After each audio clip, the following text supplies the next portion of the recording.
What's going on, Internet? Brandon and Jasmine here from nerdlocker.com with your TV and movie news this week. So Diablo Cody, who wrote Juno and Jennifer's Body, which is a huge jump there, has come aboard to do the revisions for the new Evil Dead movie, which Brandon's a little sore about. Yay!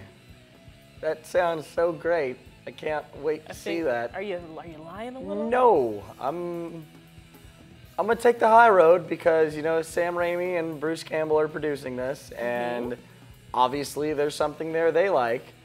And I've enjoyed all the Evil Dead movies I've seen, and Army of Darkness movies, and all of Sam Raimi and Bruce Campbell's movies. So I really hope they know what they're doing.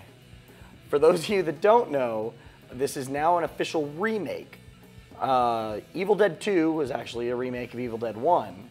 So this is going to be a remake of Evil Dead again. So I kind of was hoping that they were going to go with an Evil Dead 4 or an Army of Darkness 2 with Bruce Campbell. And right now, yeah, they're just producing it. There's been no word on Bruce Campbell appearing in anything as Ashley J. Williams. I really think that Bruce Campbell, being Bruce Campbell, will pop up somewhere. I hope so. I hope to he see him. There's no Yeah, way. especially with the fan base you have, like that cult following of the Evil Dead movies. I really hope to see him show up somewhere, but I will be honest, I'm going to miss seeing Bruce Campbell as Ash. I agree. So I will too. it's something I'm definitely going to see, regardless of whoever is doing the script revisions or not, but I guess we'll have to wait and see. Let us know what you guys think in the comments below. Well, Universal had plans to do the Dark Tower trilogy and TV series based off of the Stephen King books. Which would have been cool. It would have, but they have put a halt to it. Looks like they're going to change it to a later date when they can lower the price of the movie. Kind of like what the Star Wars thing is doing. That was too expensive to produce as well. Basically. So right now, it's a no-go. They did say, though, that they would like to do this at a later date. It's surprising, too, because of the producers. It's like Ron Howard and Brian Grazer. Exactly. These are people who command some serious money and can throw it around. And if this series was too expensive now for them to do this, I want to know what they're waiting for. what happened You know, to Dark Tower? I never read the books, but I neither did have I. read the comic adaptations. I think the first 3, maybe I the 4th. wanted to read the books before I got into the comic adaptation. But. It was good. You know, it was entertaining. I really like the spin on the Western and everything else that they did. It's like mystical and yeah, it looks cool. I'm excited for this movie if it does happen, but it doesn't look like it. I guess Ron Howard's going to be working on Rush, a Formula One movie with Chris Hemsworth, which that seems pretty sweet actually to me. I'm a Formula One fan though, so yeah, I mean, I'm biased. Sounds better than Fast and the Furious, so I'm If down. it's better than Driven, then I'm there. That movie's. It'll be better than Driven. I hope so. So I'm pretty excited to see this new Texas Chainsaw Massacre movie. It is in 3D, which is kind of dumb, but we're going to have an Eastwood in it. Yes. So quality acting, like lineage there, I think it might be cool. Clint Eastwood's son, Scott Eastwood, was in Invictus and Gran Torino. somewhere in Gran Torino. Yeah. He will be cast as the male lead, Carl.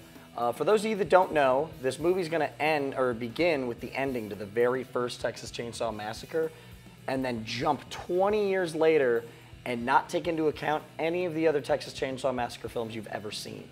So that I'm excited for, because I did feel like they got a little ridiculous with some. I love the first one. It's one of the scariest movies of all time to me. Most certainly. And I really I kind of hope this is what happened with the Friday the 13th, where you're back to just being scary and it's grounded and it's not overly campy. Going off on some crazy tangent that has nothing to do with the original movie. Exactly. Just keep with the slasher we saw and the movie we liked.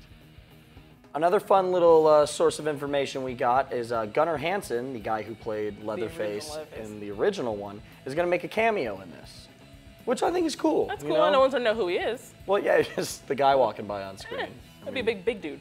Yeah, but I think that's cool. You know, I like seeing. I always love little surprises like that in movies when you see actors that have played in them before or anything like that. So, something I'm definitely looking forward to. So we have some new movie posters out this week. First off is the poster for Tinker Tailor Soldier Spy, which looks really cool. The movie looks awesome, and I think the totally. poster is a really neat kind of representation of the movie with the spy stuff and everything. I mean, if you look closely, it's all in. It's little coding all across, which actually makes out the profile of one of the characters, which I think is pretty cool. It's a very inventive way. I'm hoping they do that with more of them too, because I'd love to see will. Gary Oldman one.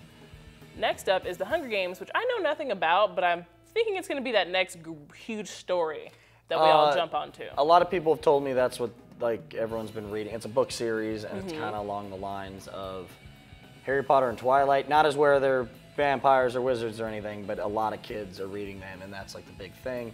The poster we did see though was online, so it came with noise and moving flames, which was actually kind of cool. But I kind of, it looks cool. Doesn't really tell you much about the movie, just a little emblem in gold with fire around it. But I'm intrigued. Yeah, what I've heard about the movies, it seems interesting. I'll definitely give it a shot. Me too. The next one we got is The Rise of the Planet of the Apes. I think this is such a cool... This is a movie I get more and more excited for every time I see it. And this poster is awesome with Caesar and the Golden Gate Bridge. Like, I think this movie's gonna be so good. It's really weird to say that. At all. Really? Okay, it looks good and I love James Franco, but like, there's another one. I don't know. I really think there's a lot of potential with this. CG gorillas. I'm also a huge fan of the original Planet of the Apes movie. I never saw any of the sequels or follow-ups, but I kind of like that this is the origin story behind everything. So it's a cool new way to get people introduced to it, I think, but it just sort of looks like CGI gorillas. But wicked awesome poster.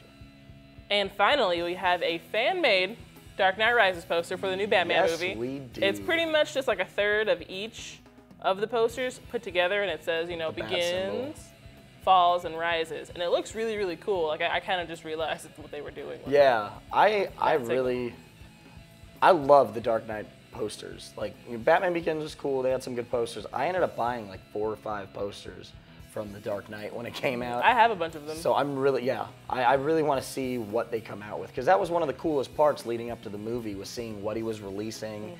And there's almost like teaser trailers in themselves with the posters. Like the first one with the Joker writing "Why So Serious," and then the wall with the smiley face. It's just, Are you gonna cry? I might cry by the time this movie comes out. I'm so excited. I understand. All right, that's gonna do it for TV and movie news. Be sure to like us on Facebook, follow us on Twitter, and of course, subscribe to our YouTube page. I'm Jasmine. And I'm Brandon. We'll see you guys next week.